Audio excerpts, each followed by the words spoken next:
right, guys, I'm here with Jacob LUM. How are you doing, Jacob? Hey man, yeah, doing fine. It's evening over my end, 12 hours difference. Still bright and sunny over your side, I can see. Absolutely. It's bright and shiny right now. So Jacob is from Singapore, and Jacob is an advocate and practitioner in sales and selling techniques. He believes in two things, that nothing moves without sales, and all successful people are great salespeople in their own rights. So he spent about 9 years in the sales role and is now currently managing a sales agency to provide sales services to his clients. So I have a few questions for you, Jacob. Are you ready? Yeah, sure. Come. Awesome. Would you mind starting by talking to us a little bit about your company, Canvas Consulting, and your role within that company? Okay, sure. Well, first of all, Canvas is a new setup. Okay, we are currently 3-4 months old.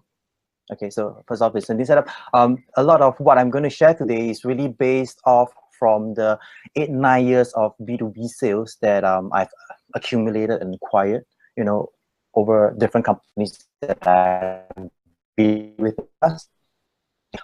Canvas Consulting is actually a sales agency. Why I have built Canvas is because the sales of my client can't wait. Okay, so you can try and imagine this a little bit with me. Okay, my client is trying to hire a sales force. Option A, option B, he spends 3 months deciding which sales candidate to hire. Okay, meanwhile, okay, sales is being acquired by his competitors. Because they don't wait for him to make the decision. So what can he do? Outsource his sales efforts to people like us. Okay, then that is where we keep the market warm. We continuously expand sales efforts for him. Okay, and so that's one way that one reason why I set up Canvas. And it's also for example, foreign companies who wants to do a little bit of a test bid on their products on different geographies. You don't want to invest too much hiring one full-time person, for a test. So do a quick 2 months, 4 months engagement. Get us to try and sell our products. Let us get back with a scout report per se. And then continue a strategy from there. And this is why I set up Canvas. Being small, we are actually a pretty power-packed and dynamic bunch. What happened was that I went back to my previous company and I rounded up all the top salesperson from my previous company and say, hey, I can sell, you can sell, let us group together, let us offer our services. So together with me, I have, I think accumulatively, we have between maybe 20-25 years of experience between the 4 of us, in B2B sales. Very good. So you said that it's been up for a couple of months now? Yeah. All right, We so started in February, moving towards our 4th month. Okay. Well, I wish you a lot of success with that company. I know it's always tough to start a new business, but you seem to have the experience and the background to do it. What does a typical day look like for you now, in your current role? Well, fortunately or unfortunately, there is no typical day. Because sometimes in the morning I could be reading my emails, sometimes I'm blogging, sometimes I'm already at a networking session, a networking conference. So there is no such thing as a typical day. My actions are driven by needs and what I need to do for that week, the objectives, so on and so forth. But saying that there are a few things that I try to complete or do as much as possible within a week. And first thing is keeping abreast with the market sentiments. So it's kind of like you flipping the papers in the morning and saying, hey, what is the market saying today? What are the people curious about? What are they concerned about? Who has lost sleep last night? Over certain things. Today. Are these things that I can touch on? Is there an opportunity for me? So that's one of the things that I try to do on a daily basis. The second thing would be to connect with people on social platform. Okay, Facebook, Twitter, LinkedIn, go up there, look at the group's discussion, try and participate in some of them, get connected with people. That's the second thing. And the third thing would be to search for strategic partnerships. So, being a salesperson, right now I'm also running a business. And I think one of the key things is strategic partnerships and finding synergies between other companies and my company, my firm. Yeah, I think that's one of the way for me to push and develop my business forward. Sounds good. I have a couple of follow-up questions on that. Which platform do you find works the best? You know, you mentioned Facebook, Twitter, LinkedIn. Mm. Well, for now, I would say that a lot of information I'm getting it from LinkedIn. Right. Yep. In the way that LinkedIn is, the professionals are a lot more segmentized, and you know the interests are a lot clearer defined in a way. Facebook is a jumble of, you know, a few things here and there, so it's a different animal altogether for me. Yeah, I think on Facebook, you know, everybody is there. There's a bit of everything, but for business, I think LinkedIn's a really good platform, and networking, right, connecting with new people. Yeah, absolutely. About your partnerships, what kind of partnerships are you looking for? What are a good fit for your company?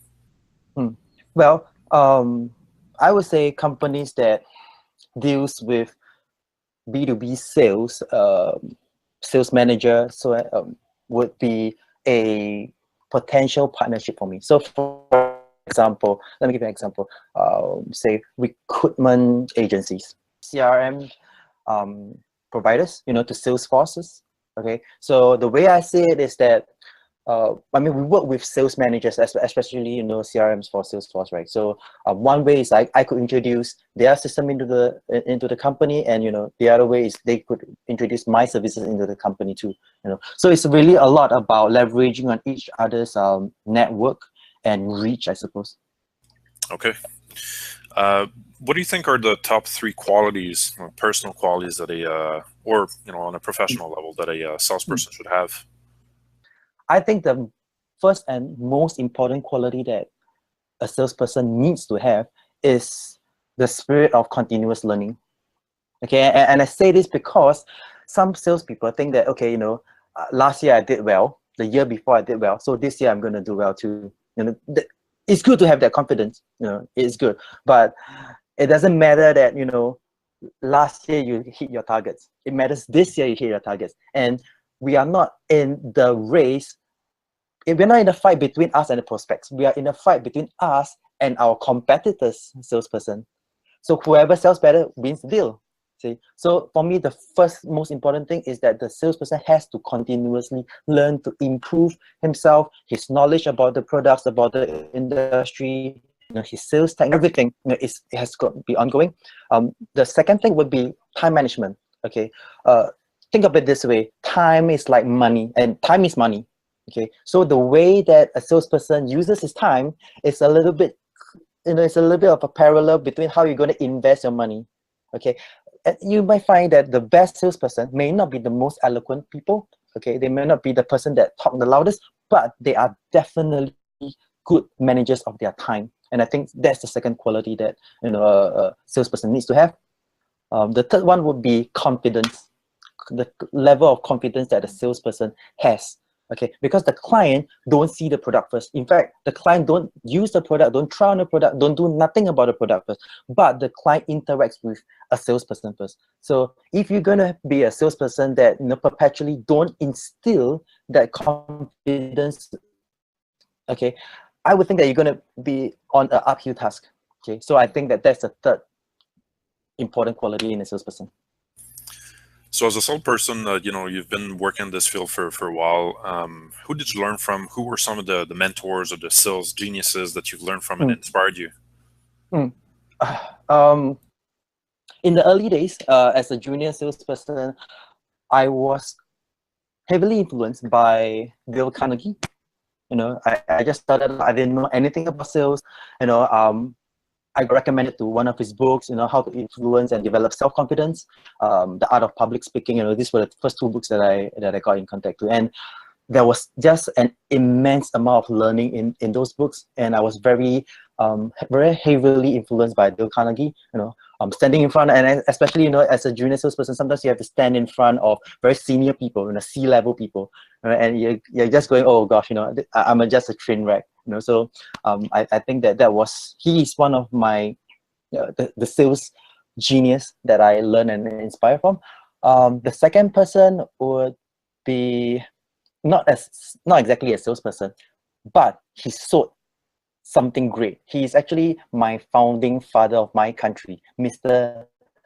Lee Kuan Yew, the late Mr. Lee Kuan Yew. So he's passed on already, but he didn't sell a product, he didn't sell a service, he sold visions and dreams. You know, from my country 50 years ago wasn't like nothing, you know, but the fact that we are what we are today is because he sold to investors, he sold to companies, he sold to other leaders of other countries. You know, he to me is a sales genius. Okay, and I think even a little bit closer to modern times, it would be Grant Cardone. You know, I watched some of his YouTube videos. This guy has his stuff. Okay, he's the guy that picks up the phone. He's not all talks. You know, he picks up the phone. He calls them. He's a killer. Right? He just goes in and he just closes. And I love this man. To influence people, I think you need to be a good salesperson. You know, and I'll check out the other guy that you mentioned as well. I guess my last question would be, what would be 3 things that you'd like to share, a bit of advice that you would want to give about sales? Okay, I think the one advice that that is applicable for any salesperson, regardless of how experienced you are, would be sell what you believe and believe what you sell, because it matters. Okay, someone that's going to talk to you can feel whether you are genuine, if that you believe your product. Anyone can disagree with your product, but it's very difficult to disagree with your belief. So I think that my advice to salespeople would be, believe in what you sell, and when you sell, believe in it. Okay, I think that's the first thing that I would advise salespeople. The second thing, it's a little bit more operational, would be research. Spend time researching on the person that you want to call. Especially we are in the B2B business. There are a lot of information there. Do not do cold call and have a name. Maybe you don't even know a name. I want to speak to your marketing manager. That's not going to help you very much in the conversation. Okay, research on the company, who the company, first company. What does any evidences about this person? Will the conversation that you're going to have. So the second thing would be research. And the third thing would be whys. Why are you doing this? Okay, it is important for people to know why are you doing this, because in the process, and it's logical, because in the process of selling a why, you will need to touch on what do you sell, what problems are you addressing, and why should people buy from you. See, so it's actually logical to sell your whys. Okay, because everything else will follow in later on. So I think that this will be the 3 pieces of advice I would, like to share with my fellow salesperson. I love it. Well, thank you so much, Jacob, again, for your time. So are you going to bed right now, or do you have some time left? Yeah, I do have some time left, but I probably just chill out, relax, watch a video before I hit a sack. All right, so we'll be in touch definitely. I'll, let's keep talking and keep the channel open. I love what you just said. So I wish you a great night and talk to you soon. Yeah, have a good day, man. We'll connect again soon. Bye. All right, bye-bye.